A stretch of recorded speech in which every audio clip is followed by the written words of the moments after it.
Halo, kembali lagi ya di channel Rudi Hiskia. Kali ini aku akan membahas tentang menilai valuasi murah atau mahal sebuah saham memakai metode Price Earning Ratio atau disingkat PE ratio atau PER ya. Tapi aku biasanya sebutnya PER. Nah, jadi di video sebelumnya aku pernah bahas tentang PBV atau Price Book Value Ratio. Kalian bisa nonton di video sebelumnya. Itu salah satu menilai saham dari sisi ekuitas ya, atau aset dikurangi utang. Kali ini aku akan bahas dari sisi laba bersih atau PE ratio ya. Nah, kita langsung aja, nggak usah lama-lama. Jadi sesuai judul ya. Nah, jadi mirip dengan PVB. Kalau PVB semakin tinggi itu semakin mahal. PER juga sama, price earning ratio atau PE ratio. Semakin tinggi nilai pair-nya itu semakin mahal. Ini contoh ya saham-saham dengan pair bermacam-macam nilai pair-nya. WSKT pair-nya itu 18.000. Jadi super mahal sangat sekali ya. Super sangat mahal sekali valuasinya. UNVR itu 29 kali, aku bilang mahal. BBRI 14 kali wajar. UNTR 4 kali murah. Ini berdasarkan uh, referensi ya kalau soal maksudnya relatif artinya. Relatif sesuai dengan masing-masing pribadi. Kalau aku pribadi, wajarnya itu dari 10 kali sampai 15 kali. Jadi kalau sudah di atas 15 kali itu aku anggap mahal. Dan setiap orang itu beda-beda. Tapi yang pasti itu dari yang pasti dari semua orang adalah semakin tinggi nilai PER itu semakin mahal. Ini contohnya WSKT 18.000 kali gitu. Ini udah mulai ngerti ya nilai PER. Semakin rendah itu semakin murah, semakin tinggi semakin mahal. Next. Nah, nilai PER itu memiliki berbagai macam waktu. Jadi ada PER yang 3 bulan, PER yang 6 bulan, PER yang 9 bulan, atau PER yang 1 tahun. Nah, kalau aku sih biasa pakai yang PER 1 tahun. Nah, ini contoh PER yang 1 tahun. P rasio 1 tahun ya. Jadi memang ideal pakai yang 1 tahun. Jadi ini PE rasio ini keluar sesuai dengan laporan keuangan keluar. Misalnya kuartal satunya keluar, PE rasionya itu hanya yang 3 bulan saja. Kalau misalnya kuartal 3 keluar, berarti PE rasionya yang pakai 9 bulan. Tapi kita nanti misalnya uh, keluarnya di kuartal 3, kita bisa hitung memperkirakan PE rasio yang 1 tahun. Nah, itu ada hitungannya nanti aku sharing. Ya. Yang kemarin, video kemarin aku sempat bahas PVB diambil dari ekuitas. PE ratio itu diambil dari laba bersih. Book ya, ekuitas, earning, laba. Jadi singkatannya price book value. Ini yang PE price earning, earning itu laba rasio, laba bersih. Nah, rumusnya seperti ini. PER sama dengan harga pasar. Ini harga pasar itu harga saat ini yang ada di aplikasi trading ya. Yang naik turun itu harga pasar namanya. Dibagi EPS, earning per share, atau laba tahun berjalan dibagi lembar saham. Itu EPS per lembar saham ya. Jadi ya, ini laba bersih dibagi lembar saham, itu EPS. Jadi jadi ada perbandingan harga pasar dengan laba bersihnya nanti. Gitu. Nih, EPS laba tahun berjalan dibagi jumlah lembar saham beredar. Jadi nanti kita compare. Jadi PE ratio itu sebenarnya memperbandingkan harga pasar yang ada di aplikasi yang naik turun itu dibandingkan dengan laba tahun berjalannya. Gitu. Next slide. Nah, ini contoh pakai laporan keuangan kuartal 3 SIMP ya. Ini aku juga ada download laporan keuangannya. Kita langsung saja ke halaman laporan keuangan. Laporan laba rugi ya. Nah, ini laporan laba ruginya.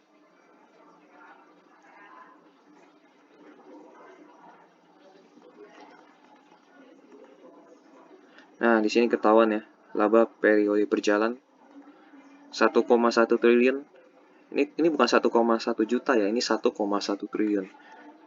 Kenapa 1,1 triliun? Karena di atasnya disajikan dalam jutaan rupiah. Jadi semua angka di sini itu dikali 1 juta maksudnya. Kalau dikali 1 juta ya memang ini laba periode berjalannya ya berarti 1,1 triliun. Nah, kita masukin di sini nih EPS. Pertama kita cari EPS-nya dulu. Kan rumusnya ini PER itu kan rumusnya harga pasar dibandingkan dengan EPS. Nah, EPS itu laba bersih dibagi jumlah lembar saham beredar. Ini EPS. Jadi kita cari EPS-nya dulu. Laba bersih dibanding jumlah saham beredar lah ya. Ini udah ketemu ya, laba bersihnya ini. Laba tahun berjalannya ini dikali 1 juta. Ini 1,1 triliun sebenarnya. Kita cari jumlah saham beredarnya di sini. Di bagian ekuitas. Nah, ini di bagian ekuitas nih, judulnya ekuitas. Nah, di sini nih, modal ditempatkan dan disetor penuh 15 miliar lembar ya nih. Ya, tinggal kita masukin aja di sini. Jumlah lembar perusahaan SIMP ya di sini nih, 15 miliar lembar. Jadi hasilnya dapatnya EPS-nya 73 per lembar. Jadi laba bersihnya dari perusahaan SIMP ini 73 per lembar. Nah, tinggal dibandingkan saja. Nah, lalu harga pasar saham SIMP ini paling terakhir itu di posisi 412 per lembar.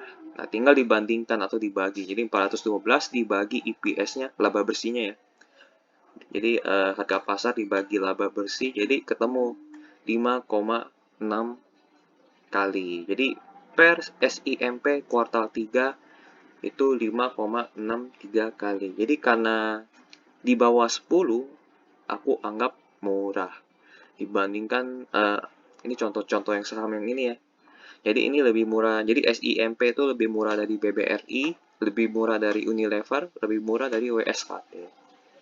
Gitu. Jadi kalau aku disuruh pilih saham yang murah ya aku pilihnya dibanding 3 ini. Aku pilihnya SIMP. Tapi kalau dibanding UNTR aku pilihnya UNTR karena lebih murah. Gitu. Nah, tapi kan masalahnya ini kan nggak ini kan per 1 tahun semua.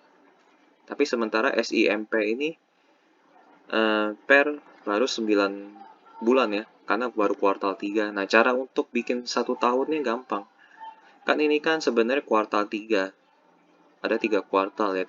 Kita tinggal cari laba bersih 1 kuartalnya berapa atau EPS per kuartal. Jadi ini kan EPS 73 ini kan 3 kuartal. Nah, kita tinggal dibagi 3 aja jadi ketemu 1 kuartalnya berapa. Gitu. Ya, kan ideal bagi 1 tahun ya, tinggal dibagi 3 aja. EPS 3 kuartal tersebut dibagi 3 untuk mendapatkan EPS per kuartalnya. Jadi EPS 1 kuartalnya 24 lembar. Nih hasil. Ini aku bulatin ya, sebenarnya kan koma-komaan, tapi aku bulatin biar gampang. Jadi ini kan 73 itu kan 3 kuartal kan. Di 73 itu 3 kuartal. Ya tinggal dibagi 3 aja. Jadi 1 kuartalnya ketemu. 1 kuartalnya 24 lembar. 24 rupiah per lembar. Nah, terus mau 1 tahun tinggal dikali 4. Jadi setelah ketemu EPS 1 kuartalnya, lalu 24 ini dikali 4 ya. Nah, ini ketemu ya. 24. Ini EPS 1-nya kan 24 lembar dikali 4. Jadi ketemu nih EPS 1 tahunnya 96 rupiah per lembar. Nah, lalu kita hitung lagi PE rasio 1 tahunnya. Nah, PE rasio 1 tahunnya jadi 412 dibagi 96 buka. Jadi yang bagi 73 itu yang kuartal 3. Tapi kalau untuk yang 1 tahun jadi baginya 96. Nah, jadi hasilnya jadi PE rasio selama 1 tahun itu 4,2 kali. Karena ini kira-kira ya, karena sifatnya kira-kira, jadi disebutnya perkiraan. Karena yang pasti itu baru 9 bulan, tapi yang 3 bulannya atau 3 bulan setelah sisanya itu baru perkiraan gitu. Jadi dari situ kita bisa menghitung kira-kira ya mungkin sekitar segini lah 4,2 kali gitu kan. Jadi ini masih murah, justru lebih murah dari ini ya, lebih murah dari kuartal 3 kuartalnya dia, 3 kuartal dari SIMP-nya gitu. Jadi kalau misalnya laporan keuangan tahunan mereka sudah dipublish, kalau misalnya laba bersih mereka naik, ini bisa lebih turun lagi nih PE rasio mereka. Jadi kalau mau PE rasio mereka turun, laba bersihnya harus tinggi karena kan laba bersih bagi jumlah lembar saham beredar. Jadi semakin tinggi laba bersih itu semakin bagus. Artinya saham itu semakin murah.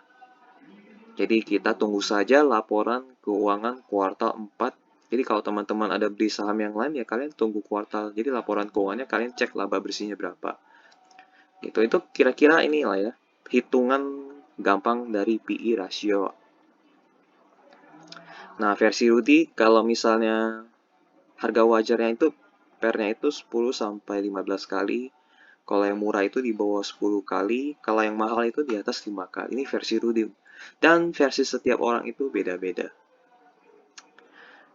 Karena per ada durasi waktu, yaitu 1 tahun, maka PE rasio bisa digunakan untuk memperkirakan berapa tahun balik modal atas pembelian saham di harga tertentu.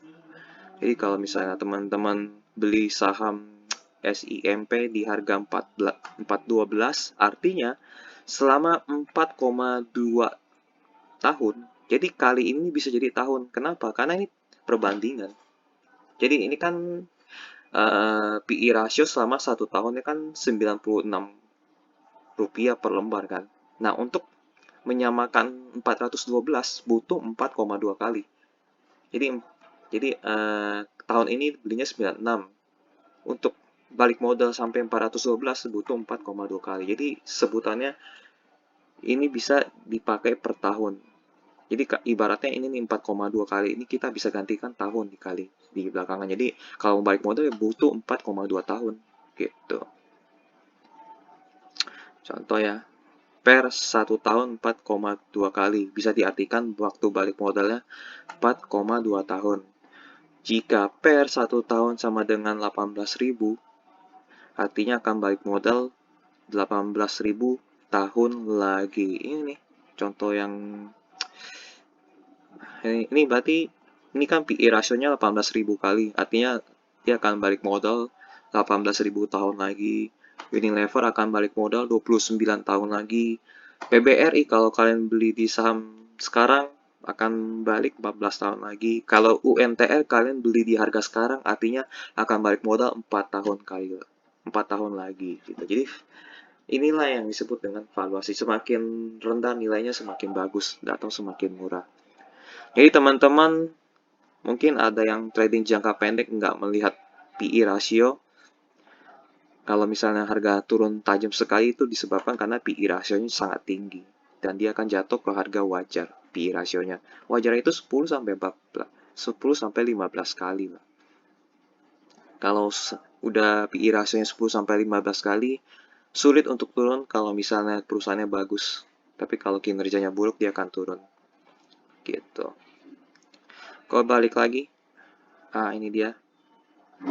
Jadi PE rasio bisa dipakai untuk tahun balik modal ya. Jadi semakin tinggi, semakin lama balik modal ya. Nah, ini kira-kira gambarannya seperti ini nih. Perhitungan balik modal menggunakan EPS ya.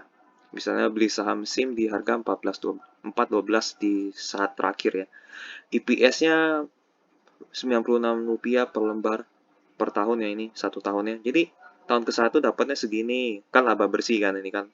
Terus laba bersihnya kan anggap saja ya, laba bersihnya itu konstan, tidak naik dan turun. Tapi pada kenyataannya laba bersih itu bisa naik dan turun. Jadi tahun kedua itu dapat laba bersih lagi. Jadi total EPS yang dikumpulkan 192. Tahun ketiga laba bersihnya sama lagi. Jadi terkumpul 288. Tahun keempat terkumpul 384. Tahun kelima baru deh 400 lebih. Sementara kita belinya di 4,12. Tapi di tahun kelima ini sudah untung gitu. Balik modalnya dia di sekitar 4 tahun lebih dikit nih, 4,2 tahun lah gitu ya. Jadi PER bisa digunakan untuk kalian kalau misalnya ingin investasi jangka panjang yang ingin cepat balik modal, ya kalian pakai sistem PE ratio ini gitu. Ini semakin dikit PE rasionya semakin bagus gitu. Nah, aku rasa udah cukup lah tentang penjelasan PE ratio. Kalau masih bingung, tulis aja di kolom komentar, nanti aku akan jelaskan pelan-pelan sekali gitu. Jadi pada intinya semakin kecil nilai PE ratio itu semakin murah, semakin tinggi semakin mahal, atau semakin kecil nilainya semakin cepat balik modalnya. Kalau semakin tinggi banyak nilai PE ratio-nya itu semakin lama balik modalnya gitu. Dan ini PE ratio diambil dari laba bersih.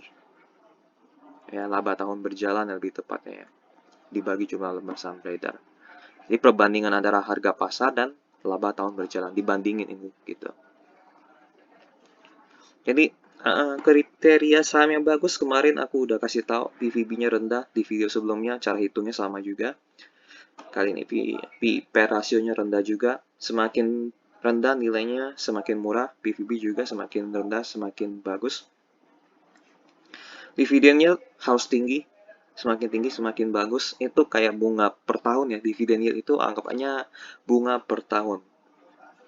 Jadi ada yang bunga per tahunnya 1%, ada bunga per tahunnya 5%, ada yang 10%.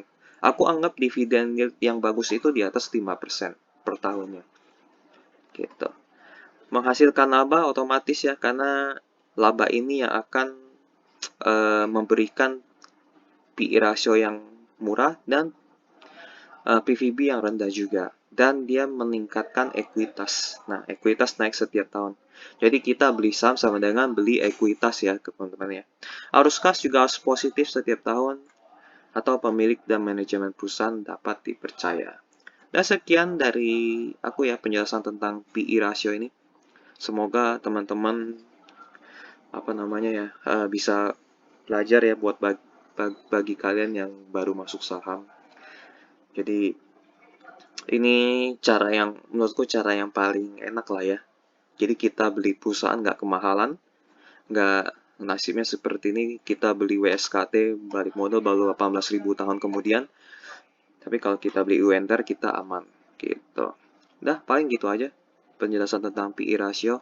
Jadi kalau misalnya ada pertanyaan tulis aja di kolom komentar. Kalau ada teman-teman yang sudah jago, misalnya aku ada yang salah, kalian tulis aja koreksinya di mana, atau kalian mau tambahkan sesuatu juga boleh. Itu aja sih. Oke, sampai jumpa di video berikutnya ya. Video berikutnya mungkin aku akan bahas tentang dividend yield. Bagaimana, apa sih itu dividend yield?